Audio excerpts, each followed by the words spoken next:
I woke up this morning saying, you know what? All of the systems that I talk about, you don't really need to do that to have $1 million business. I mean, I just don't think that you do. I think you can wing it and get by and be okay. And that might be earth-shattering because there's a lot of people that are sort of saying to me, but you talk about that shit all the time. I'll tell you what we're trying to do. Pre-$1 million, we are trying to systemize the business, get it into a position whereby we are executing using the systems at the highest level to allow us to be not just $1 million business, but folks, to be a $10 million business. How old are you going to be before you start to experience life like you want it? I want to tell you right now, whether you like it or not, there is a better way to do business. Hi everyone, welcome to the Business for Builders podcast. My name is Max, I'm your host. I'm the CEO at Smith & Sons Remodeling Experts here in Canada, and welcome to you if you're in YouTube land, welcome to you if you're a long-term viewer, or welcome to you if you've just popped in, welcome. So look, today, as usual, we're going to give you something, it's a bit of a carry-on from the last episode. So if you haven't seen episode 150, maybe you need to have that one, have a bit of a listen to that one, and then pop back to this one. And of course, I think there might be a third part to this as well. So we'll wait and see. Don't forget, like and subscribe, hit the bell, leave any comments there in YouTube land if you're there, and I'll get onto those. And be sure to get across to the Business for Builders VIP page or Facebook page or Facebook group, and check that out. Hit the join button if you're a good sort. I'll let you in. Things have been really happening here in the coaching sector. If you're seriously considering, giving your business the shot in the arm that it needs, get across to elitebusinessadvisory.com, hit the book a consultation button, and you'll get a meeting with yours truly. And I'd love to jam around your business and see where you're up to. Interestingly enough, last week I chatted with a guy who feels he's got to do something, and he's got access to a lot of good stuff, but the three parts to coaching is that self-awareness or awareness, and then it's education, but then it's accountability.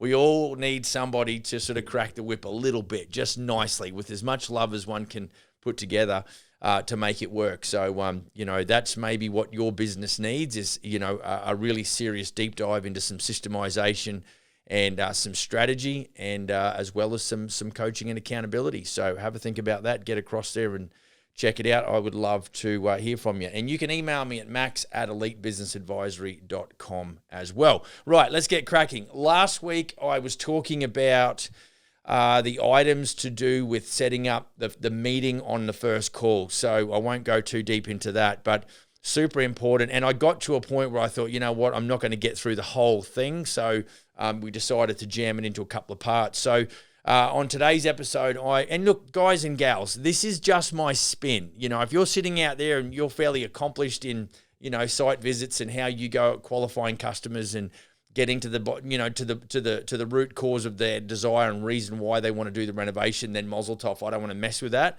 But what I'm trying to do is, I suppose, just give my 2 cents worth. And if you've got no real structure, and I think I said last time, you've got to have a documented sales process. If you've got nothing along those lines, hopefully these couple of episodes will help you perhaps get some perspective and then get some framework established, which will give you the infrastructure that you need. Wash, rinse, and repeat is what we want, guys and girls. If we are going to replace ourselves, let's say as a salesperson or a project consultant, and get back into running the business, perhaps with less, less time spent in the sales sector in our business, then you will need to have a very distinct or described or defined way of how you do it, and so that you can train somebody up in that position and make them accountable as well. So today, what we're going to talk about is that we've got the meeting. We established that in the last episode. And that I'm going to talk to you about what I would tend to do. So this is just me and my story. Let's say I'm not really coming across as, as an instructor or anything like that. But it certainly is the way that I found has worked, for me, and the way that my builders go ahead and do it, as part of the Smith & Sons group and how we make sales. So, look, it is my spin. So get a pen and paper. You know what you can do? You can hit 3 dots there on no matter where you're watching or listening to this podcast. You can actually save this episode and you can revisit it perhaps when you get home and you want to sit down. I do this, literally I was doing this only this week. I was listening to a franchise podcast, and it was a really good one. I was out picking up a new truck and on the road, and I'm like, and I listened to it a couple of times, and I'm like, this has got some really good content. So I saved the episode and listened to it later with a pen in my hand, and made sure that I was able to pick out of it what I needed to. So, so what we're going to talk about when I get to the client's home, I'm going to be fairly granular, because I believe that I carry a high level of empathy when I'm, looking at impressing at the highest level. You don't get a second chance for a first impression, and to really just, be a little bit sensitive to what might encourage the client to like you, and what might make the client dislike you. And I've got a few little stories up my sleeve. But it's just things like, so when we, what I say to the guys, I say, look, when you go to a client's home, especially if you've never met them before, I would suggest that you park on the street. Don't put your truck in their driveway. You don't know what goes on in that house, and you don't know if someone's about to pull out. So look, I get amazed that it's like we've got to park right up next to the front door. Park across the street, down the road a little bit, or across the road. Put your vehicle out of the way. Go and upset one of the other neighbors, but don't upset your prospective client.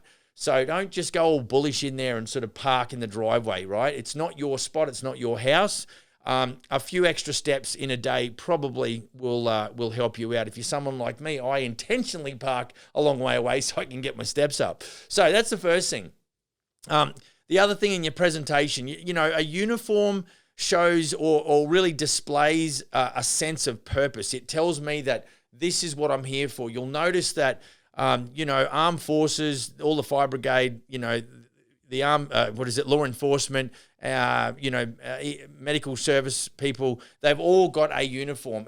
What it does is it expresses a sense of purpose in what we're doing. We're organized and we're tidy. And for crying out loud, have two sets of uniforms, because a lot of the time you're wearing, if you're on site and you're still on the tools, you're going to have all kinds of caulking and crazy shit on your shirts that you're working in. Have at least, a minimum is a polo shirt with an embroidered logo. It does transmit a level of professionalism, believe it or not.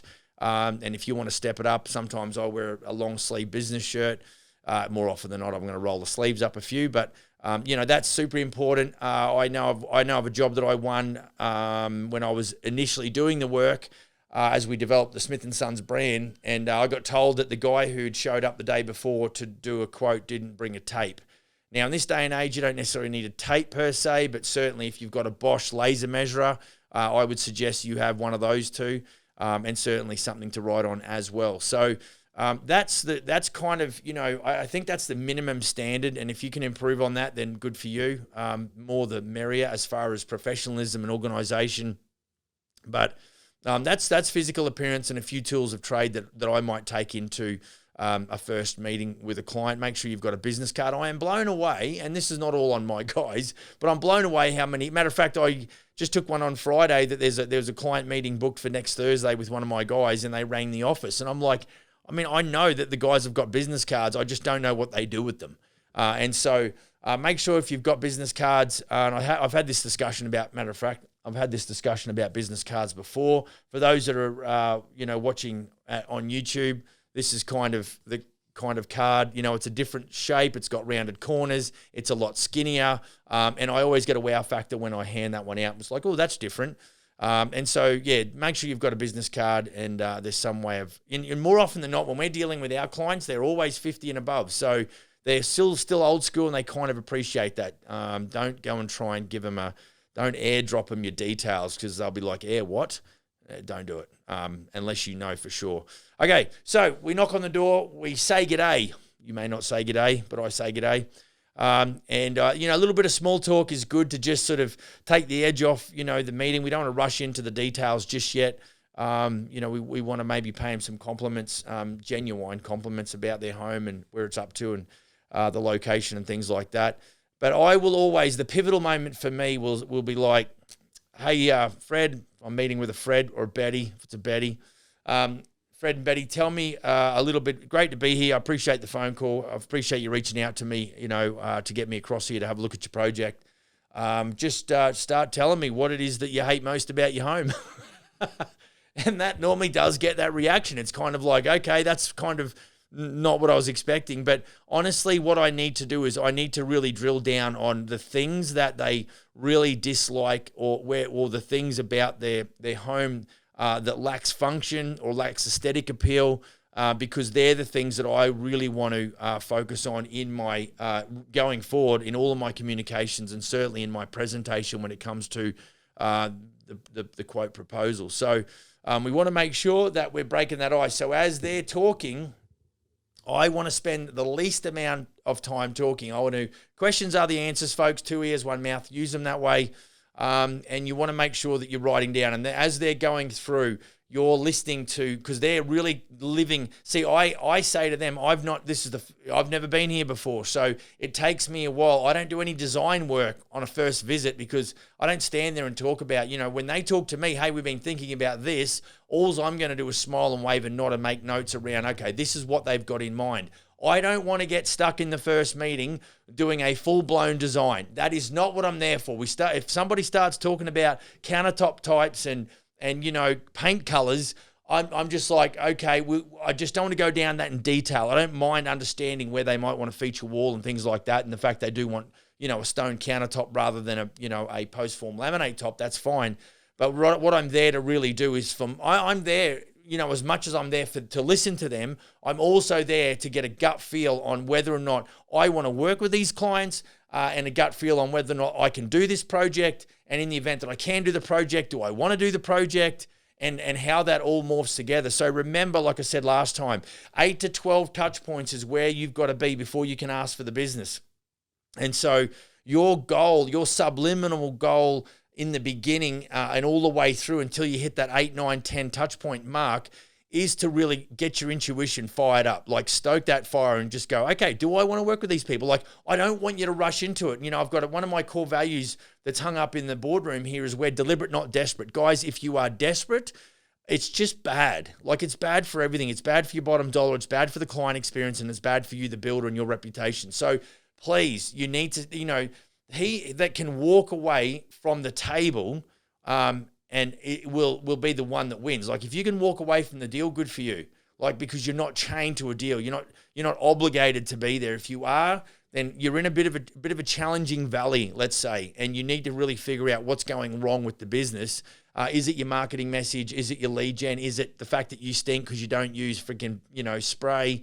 Like, what is it? What is it? The fact that you talk the ear off the client and you don't listen, and that's insulting and offensive to the client, but they're just so nice they don't listen to you. They just never take, once you're gone, they never take your phone call again. Guys and gals, we have to be very introspective about how we roll. What are the things that maybe that are in my personality? Do I always keep my head down and my demeanor? I never make eye contact. Like, that's the sketchiest frigging thing. So, a couple of points right now in this moment in time as it relates to the first meeting is your demeanor and your attention to detail, folks. And this is why, you don't just roll up and think the clients are going to give you a free pass. They are watching you. They've looked at your website. They might be in two minds as to whether or not they should have got you out there in the first place or called you in the first place, but they thought, we'll give it a shot. Like, and if you're hanging them by a thread and it's a really good job, then you're going to miss the job for a couple of different reasons if you're not careful. So please pay attention to the detail and watch your demeanor. The body language, when they say something, it's like, yes, like nod. Don't just stand there and kind of hear them. No, I want you to be in the moment and listen to them, and sometimes reaffirm what they're saying and say, okay, so just so I'm clear, you're saying you want to push that interior wall out.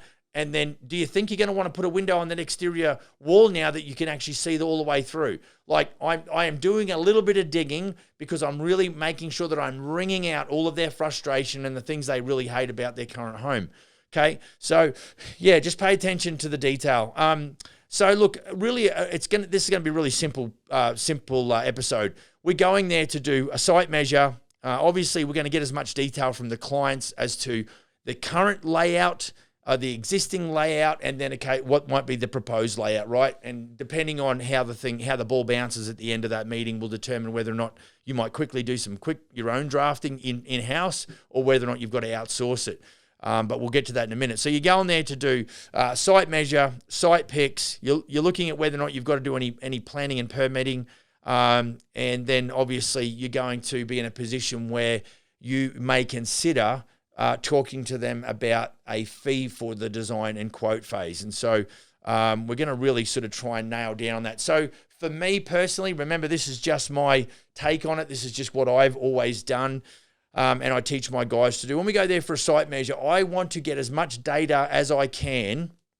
So this is where site pics and the site measure kind of go hand in hand. If I've got to get a draftsman to draw this out, I do not want to get my guy out of his seat, out of his office. I literally want to go and present the data. I want to do the work so that in the event we do charge for a design and plan or a quantity takeoff service, which I would highly recommend, that I can actually keep as much of that as I can. So I'll do a little bit of work in the office after the meeting to get it across to the draftsman if that's possible. So the site measure and the site pics go hand in hand. I will give everything from floor layouts, which incorporates everything that you would see on a floor plan, plus I will then in my mind want to get the information in the event that I've got to go to an elevation drawing. So obviously roof is good because we can get that off Google Earth.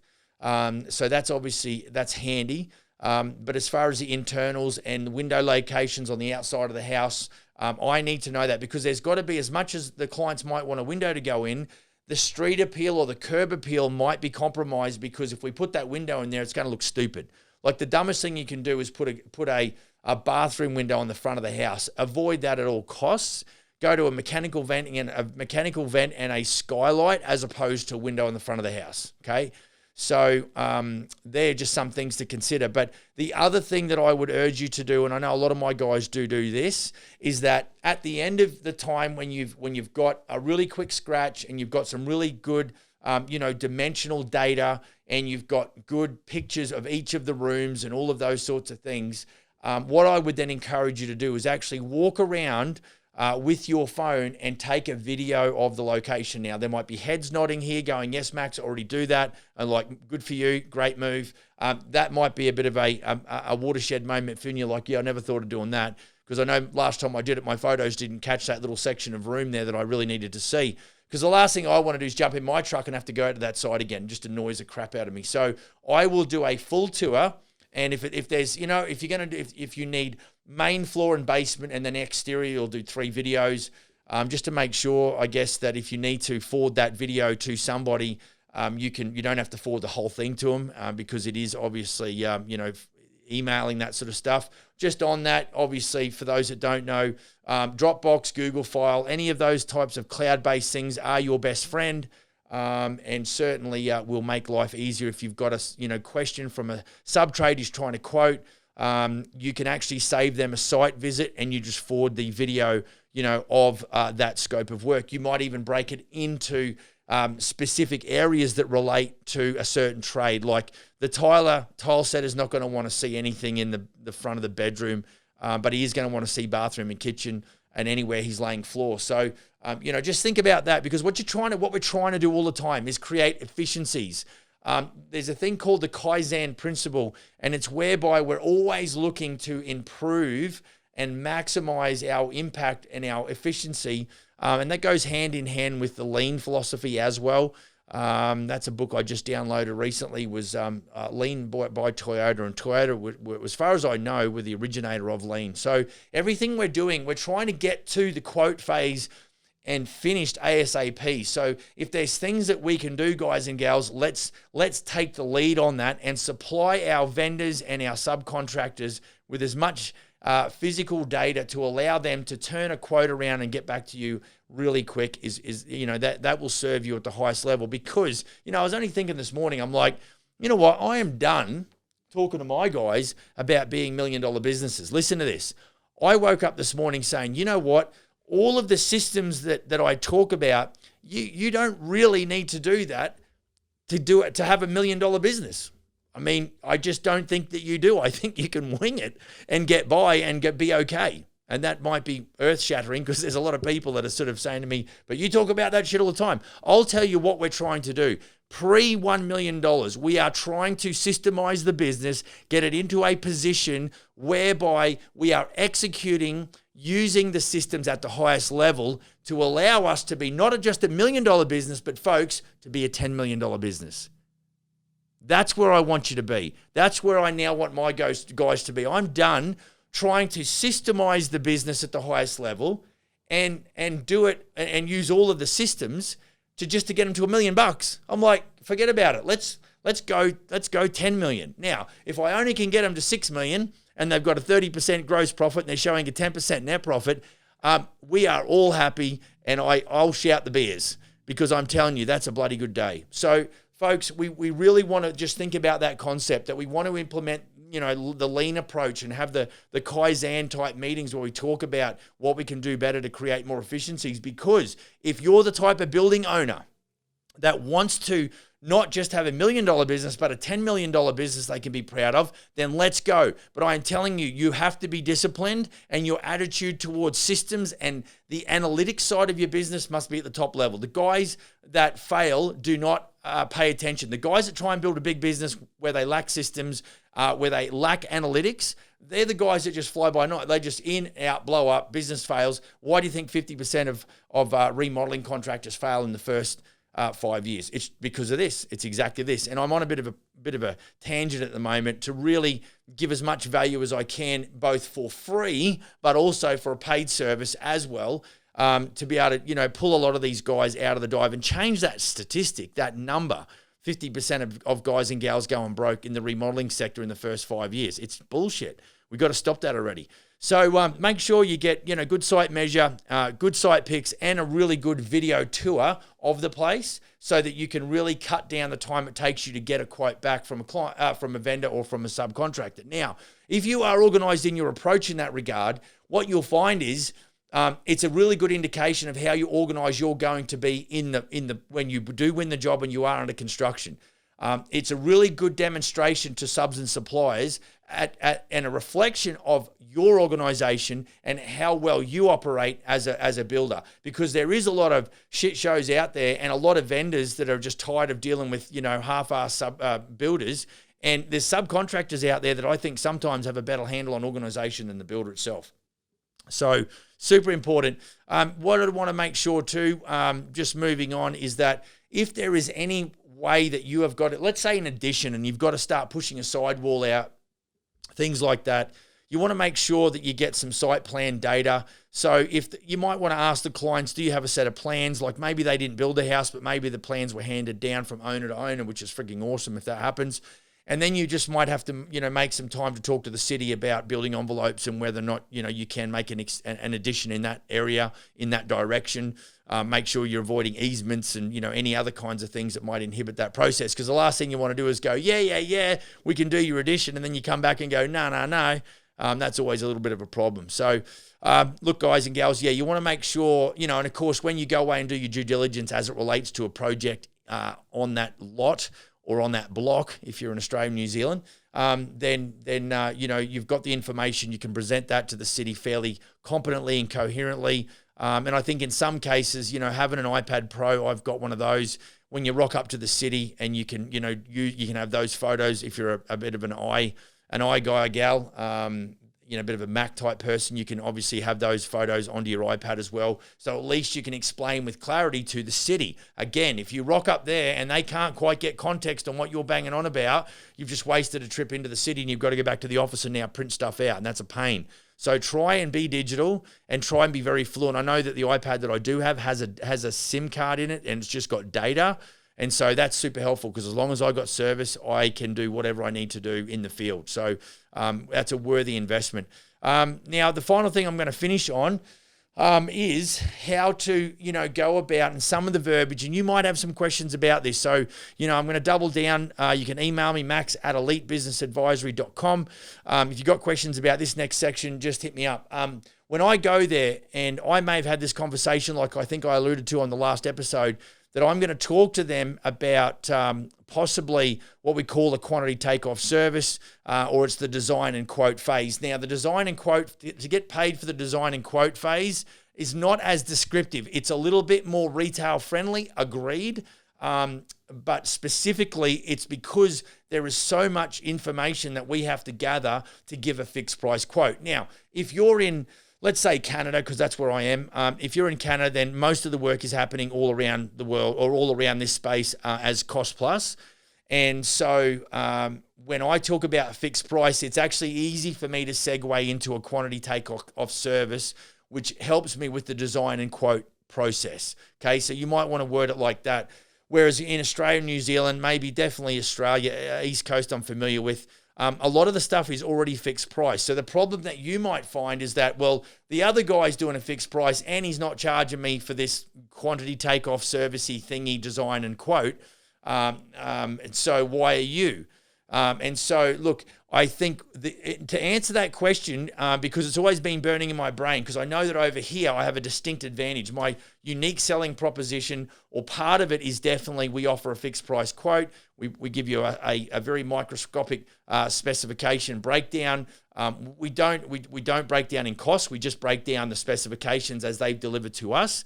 And then, of course, with the project duration time. And so, but to be able to give something at that level, even if you're in a fixed price with a fixed price competitor, you need to probably talk to the clients that it takes a lot of time to go and do this. And what you're going to find is that some fixed price contractors or builders, they actually rely on maybe historical square meter rates. And I'll talk square meter because that's who I'm talking to, the guys down under. And in some cases, square foot rates if you're in North America's. But what's happened is they tend to rush the quote. They tend to shoot from the hip, and then because they're doing it for free. So what you would say is, okay, XYZ builders, and you might not know whether or not they've actually got someone else or not, but you say, look, hey, Fred and Betty, just so you know, the other builders that you might get in here, they might say that, yes, they're going to give you a fixed price quote. But the reason I have to, where we have to transact, where it's a fee-for-service type arrangement, is because it's a very strategic and methodical way to actually making sure that I don't overcharge you or undercharge you. Overcharge is bad for you, undercharge is bad for me. You don't want your builder getting halfway through a project and realize that he's not allowed for $10,000 worth of floor tiles or whatever the case may be, because you're not going to like that, are you, Fred and Betty? And they'll say, no, Max won't like that. And I'll be saying, well, because I, as the builder, I don't want to absorb that loss either, because that might send me broke. That'd be bad as well. And so, you might be able to talk to the clients and educate. So remember, what we do in content marketing, this is not lead generation marketing, but in our marketing, we really want to focus on the education, give the information, and maybe some entertainment as well.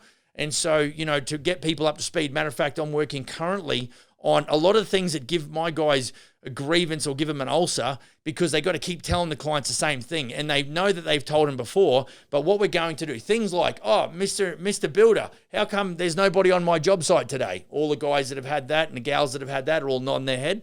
And because it happens, they're like, oh, but why isn't anybody on my site? And sometimes one of my guys was saying to me last week that one of his clients is annoyed that he's not on site every day when it's actually that the tile set is doing work.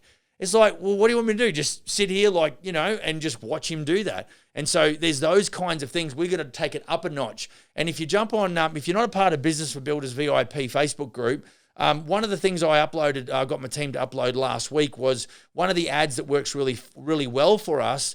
It's got yours truly on there yapping away. But it's been embraced. I mean, in one of the areas, it's got over 50 likes from clients.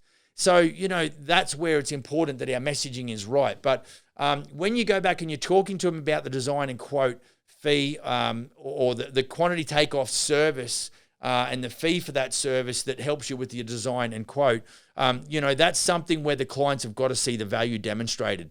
Understand too that if you got somebody who you haven't really disqualified yet, this will disqualify them, because they would say to you, well, Max, I got 3 or 4 other builders I want to get to quote this. I don't know if I want you to do that, or if I don't want to pay you to do that.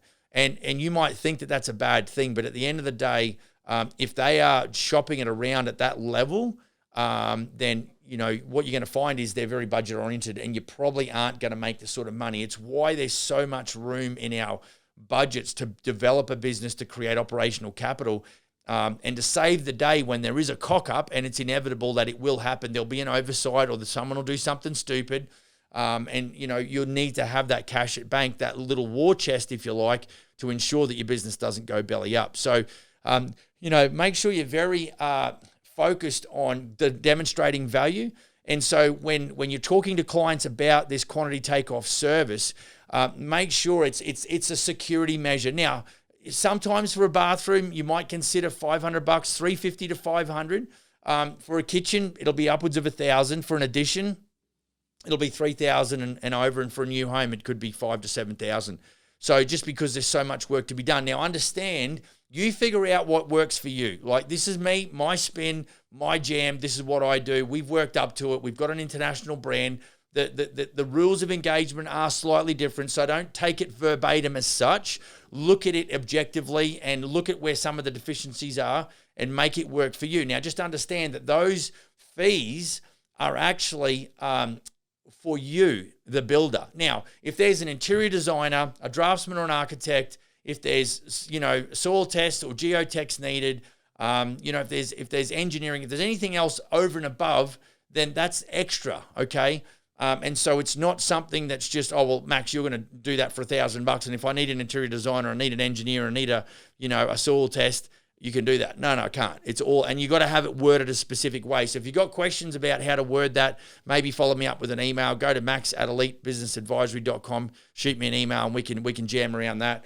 And I can get you some information there as well. So look, guys and gals, I hope that sort of helped. Be sure that if to let me know, hit me up on email if you want to talk to me about the software as well. Send me an email and just put in the subject line there, that you're interested in which software that we use, and I can explain that to you, at a deeper level. But just prompt me and hit me up, and I'll bounce you back an email and send you a link to the software that we recommend that we are currently using. So, look, I think that's about it. Don't forget, subscribe, hit the bell, make some comments down below. I'll sort those out as soon as they come in, as quickly as I can. Be sure to get across to Business for Builders VIP Facebook group. Hit the join button, and if you're a good sort, I'll let you in. And I think that's about it, Dominator. Nothing else left to say. Go build a kick-ass business. See you on the next episode. Cheers.